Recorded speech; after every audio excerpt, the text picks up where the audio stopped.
Hey guys, welcome back to Reed's Readers with your host Clinton Reed Britton. And Good Vibes Bear is here to help me bring in March's wrap up, or aka Melmo March's wrap up, which I do have. So the bingo board, I did hit 1, 2, 3 bingos. I'll go over that stuff at the end. Yeah, it looked like crap. But this is the perfect representation of how March went. I'm tired. I'm exhausted.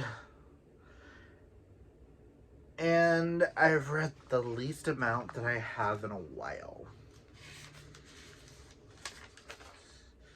February I read 21. January was only 14. Wow. I mean, this month I only accomplished 10 books. I think that's a good number. It's what I want to try to shoot for every month. If I read more, cool. If I read less, cool. But I will say this is one of the best reading months. Nothing got below a 3-star. And only one got below a 4. So, woo. Let's just go over our stats real fast and I'll go into the books. Pages read was 3,539. I didn't do any backlist authors, so no Megan Brandy this month, fortunately. I did read one book club book. Granted, it wasn't my book club. I read one book on Kindle. 8 of these were read on audio. One was a graphic novel. 7 were for my bingo board. None were for Kaylani's, unfortunately. Actually, probably add one to it, but I want to see what else I read this year. 2 were for a project, i.e., 2 were off of my 11 friends chose my 12 TBR. 2 of these start a series, 3 continue a series, and 1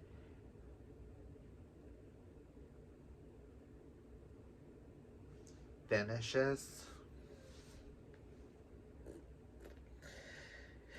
It doesn't really finish the series, but it's the only one I want to read in said series right now. If I decide I want to go back and read more in the series, I will. But it's the only one I would read is his twin brother's story. But oh no, the one that finishes the series, I don't feel like those books are a series. They have nothing to do with each other. They each just have something to do with movies and their memoir romances. So, I don't know. Okay, so let's just go into the books that I read. I will set the ones that are for the readathon off to the side, and we'll go through those later.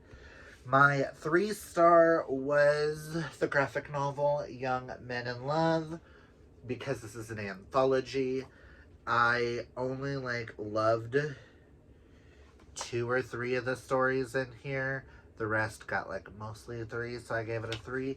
The one I did love was Love Yourself, which was written by Joe Glass, and art was by August Kanakis, which is about a heavy-set gay man who ends up with a skinny gay man. I felt really seen in that one. So, I really loved this. This was super cute. If you like graphic novels, I highly recommend it. Just know every story has a different art aesthetic, and some worked for me, some did not. I know Sterling gave it a 4, but just a lot of the art style just really did not work for me. We have oh yeah, there was 1 3-star, 2 4-stars, 6 5-stars, and 1 6-star. I forgot to mention those. Let's go into the 4 stars. First, we have Loki and His Master by Reese Lawson. I really enjoyed this.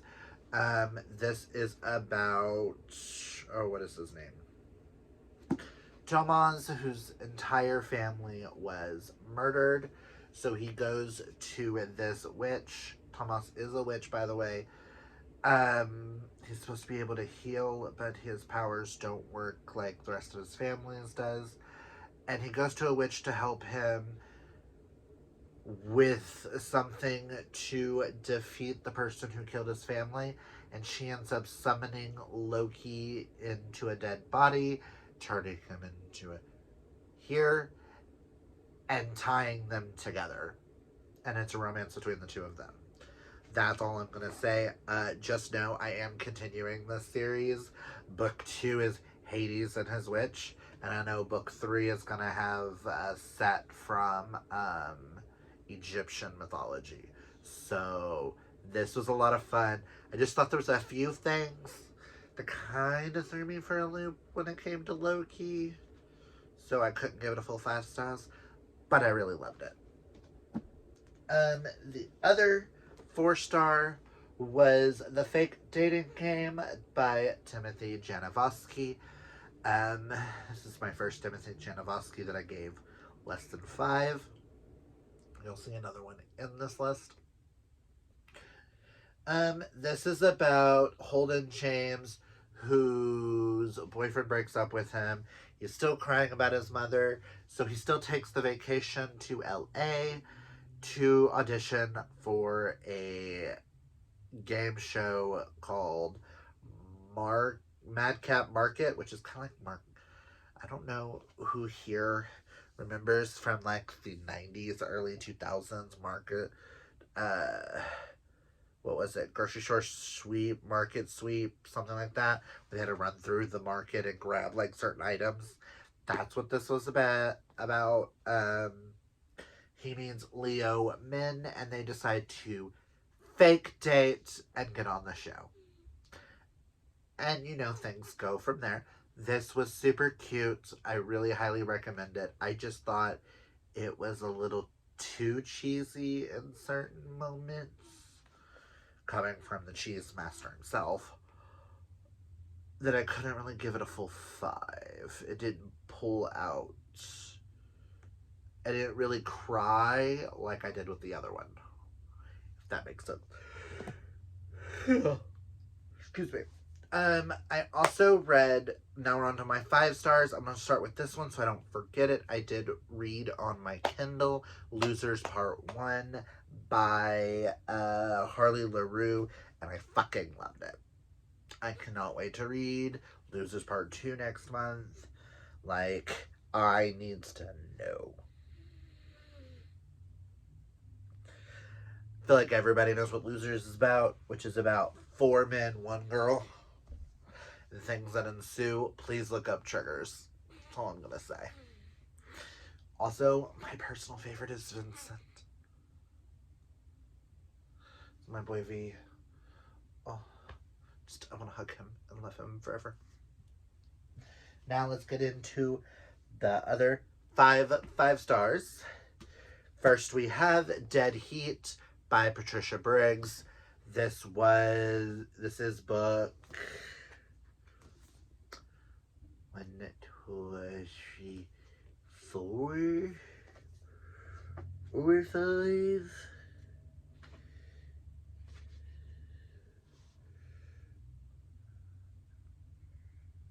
It's book 4. Also, I did not mention in my TBR video that I will be reading the next one in the series in April. But she's just book 4 in this series. I loved it. I can't really tell you much about it. I talk about it in every wrap-up. Alpha and Omega is the spinoff of the Mercy Thompson series. This is a world with werewolves, vampires, fairies, witches, and this follows an alpha werewolf who's the son of the alpha of all alphas, and his mate who is an omega. That's all I really can say. Good vibes. Sit it. There we go. Next was the one book club book I did finish, and that is Never Lie by Frida McFadden, which was kindly chosen for me to read by Sydney. And when um, Dana and Nikki chose this for Thrills and Chills, I was like, yes, that's the month I'm gonna read it. I must read all of Frida McFadden now. This blew me away.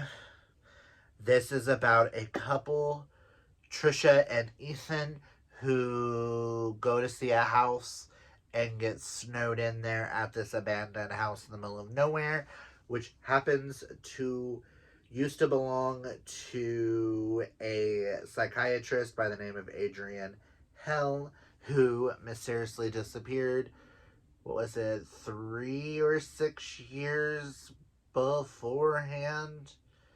And Trisha finds tapes and is slowly solving the mystery and the shit that happens. This blew me away. I will highly recommend this book to everybody. Next, I have the other Timothy Janovsky that I read this month. That is New Adults. This is the one that finishes a series. Apparently with Never Been Kissed and You're a Mean One, Matthew Prince, it finishes a series, even though I feel like none of the books have anything to do with each other except they're each like inspired by movies. This one is inspired by 13 Going on 30. This is about a boy named Nolan Baker who shows up. He's at his sister's wedding with his best friend Drew, and he decides to leave said wedding, run and go do this deal of a lifetime as a comedian on stage, gets back, and everybody hates him.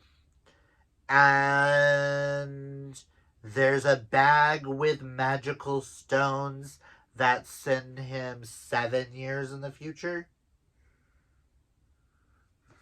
Is it 5 or 7 years?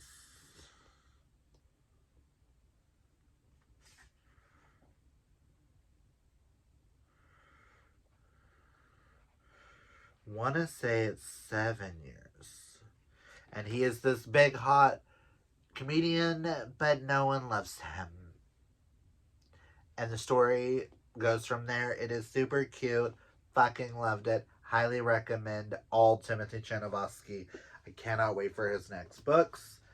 If you love 13 Going on 30, I highly recommend. Next, I read for my 11 Friends Choose My 12 TBR. This one was kindly chosen for me by my husband, Sterling, and that is Lavender House by Lev A.C. Rosen. This is the 1950s queer noir, kind of in the lines of like the, oh, what is it, the Falcon? The Golden Falcon or whatever, murder mysteries from back in the day that I did not know I needed. This was everything. This follows Evander Mills, who was caught. He's a former cop who is caught in a raid of a gay club, caught on his knees doing lewd acts, fired by the cops, then hired by Pearl of Lavender House to solve the murder of her wife. And the story goes from there. Just know, look up trigger warnings. This does have authentic representation of queers in 1950 and how they get treated. So please be aware that there are some really tough spots of this book. I cannot wait to read The Bell in the Fog. If I can get to it in April, I will. If not, I will be reading that in May. I like this is that cozy mystery series I did not know I needed. Next, my last 5-star read goes to another thriller, which I picked up on a whim because the girls all read it this month and loved it. Nikki's the only one who didn't. But I picked up Listen for the Lie by Amy Tintera, and this blew me away. Which I thought was really weird because I have read Amy Tintera and DNF'd her YA stuff in the past.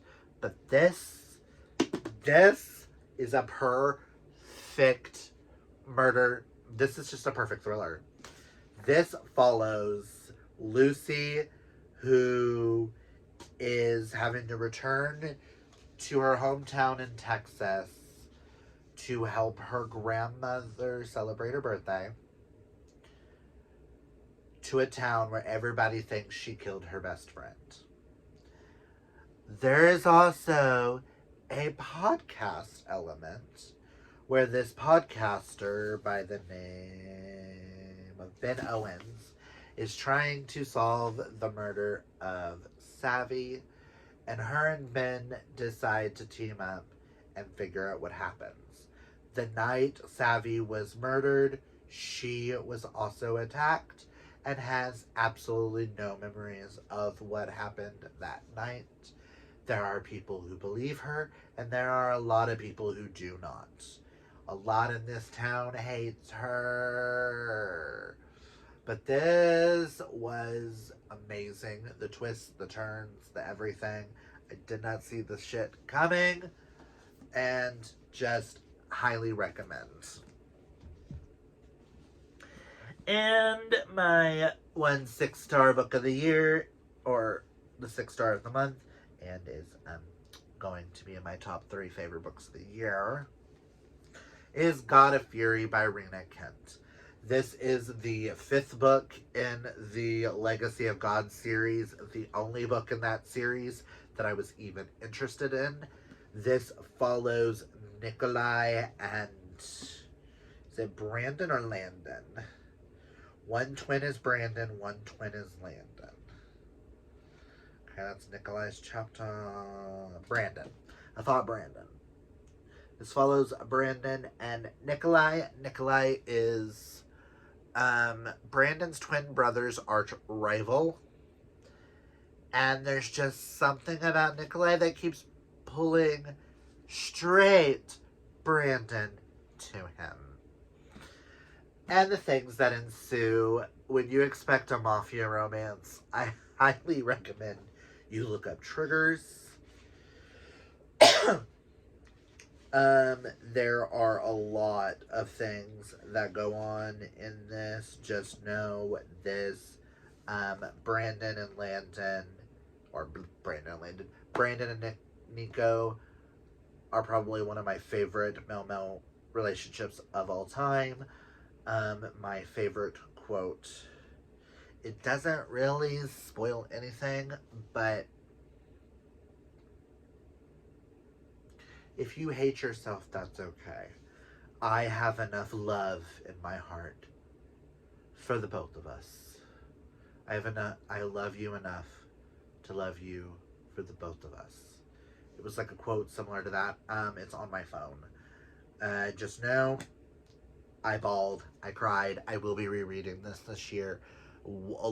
I've decided at some point this year I'm going to be rereading my tops so that I can actually give you an accurate list. So I'm hoping maybe November all the books are rereading 6-star reads and telling you the order. But yeah, so you might not get a wrap up for that month. Who knows? This was everything. Just everything. Okay, so for the board, pull out the books. 1, 2, 3, 4, 5, 6, 7 books I read for Belmont March. We're just going to go through for Small Town and M plus, I read Losers Part 1. I did not read the YA or the buddy read, the group book, as you saw in my TBR. For popular, I read God of Fury. For green on the cover, I read Loki and His Master. I also read this for Books and Lola's character name in the title. For graphic novel, I read Young Men in Love. For new release, I read God of Fury. For friends to lovers, I read New Adults. For new author, I read God of Fury. For fake dating, I did the fake dating game. For the space in the middle, Lavender House. I did not read a sports, but for adults, I read God of Fury. For straight to gay, I read God of Fury. So actually, I completed 1, 2, 3, 4. Person on the cover, I read God of Fury. For Kindle, I read Losers Part 1. For age gap, I read Loki and His Master. For suspense, I read Lavender House. For audiobook, I read God of Fury. For taboo, I read God of Fury. Technically, for Mafia, I read God of Fury, now that I'm thinking about it. So that makes another bingo. Paranormal, I read Loki and His Master. And for series book, I read... Actually, for series book, I read Loki and His Master or Lavender House, because we don't know if I'm continuing this series, but I am those. So I completed Small Town, green cover, new author, straight to gay, and audiobook, which is 1 bingo. I completed MMM plus, graphic novel, fake dating, person on the cover, taboo, which is 2. I completed popular, friends to lovers, adults, suspense, series, 3 bingos. I completed Small Town, graphic, middle, the free space, age gap, and series, 4 bingos. So that's 1, 2, 3, 4. And I completed audiobook, taboo, Mafia, paranormal, and series, which is 5 bingos. I did not black out. The only 4 I did not read is a YA, a buddy read, the group book, and a sports. I am so excited about that. And that is my wrap up. I just want to thank everybody who joined us for Mel March. I do appreciate it. I do apologize that March got away from me and life was lifing. Hopefully, I'm hoping next year we're going to fix that. And we've got some things planned for the future. So I hope you guys had a blast. Comment down below. Tell me if you've read any of these. Did I convince you to read any of them? What was your favorite book you read in March? Comment down below. Let me know. And until next time, kids, always remember to be fabulously yourself. Bye!